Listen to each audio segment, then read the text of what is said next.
Keith Helwig from Cops Corrections Videos. If you like my videos, please hit the red subscribe button. Today I'd like to talk about kindness. Kindness towards each other can take many forms. It can be contributing to a charitable organization such as the Salvation Army or Goodwill. It can be contributing to someone's GoFundMe page. It can be as simple as smiling at someone in the grocery store. I had an act of kindness shown to me this morning on my way to work. I stopped at a local fast food restaurant and went in to order a couple breakfast sandwiches. And there was a gentleman standing in front of me who was wearing a Marine Corps coat. Now, this gentleman was probably in his late 70s, and I was going to thank him for his service because that's just what I do. I make it a point to thank any military veterans that I see. Well, he turned around, and before I could say anything, he told the clerk that whatever this officer's having, I'll pay for it. Now, I told him that wasn't necessary, that I should be paying for his meal due to the sacrifice he gave for his country, but he insisted on paying for my meal. Well, I got to talking with him, and he'd been in the Marines back in the early 60s, and he told me that he was involved in the Cuban Missile Crisis.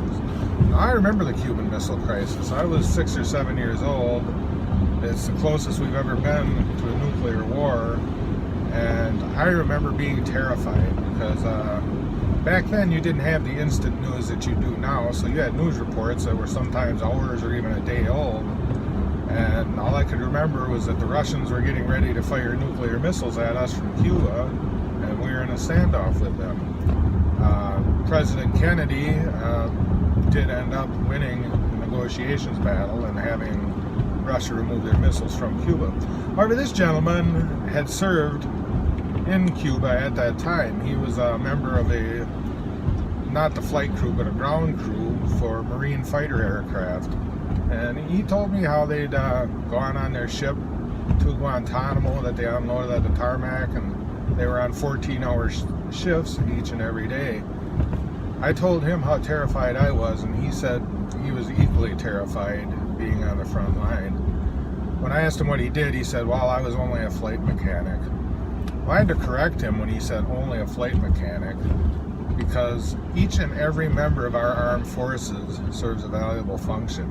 It doesn't matter what they do. I had a brother who served 25 years in the Army, and he was a cook. Well, you think about all the little jobs that people have to do in the Army to support the people that are out there fighting, and there is no unimportant job in the military. Back to my point, though, the kindness showed by this gentleman was, to me, it made my day. It really did make my day.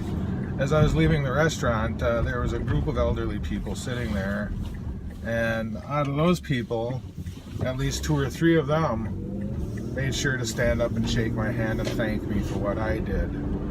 Well, I really don't think that I deserve thanks for what I do. I'm doing a job that I enjoy, but I appreciate the thanks.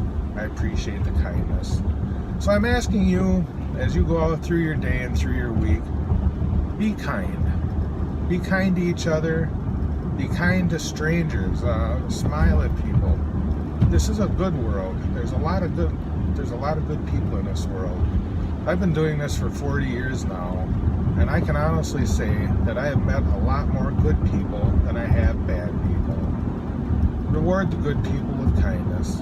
Reward them by showing your appreciation toward them. Today, be kind.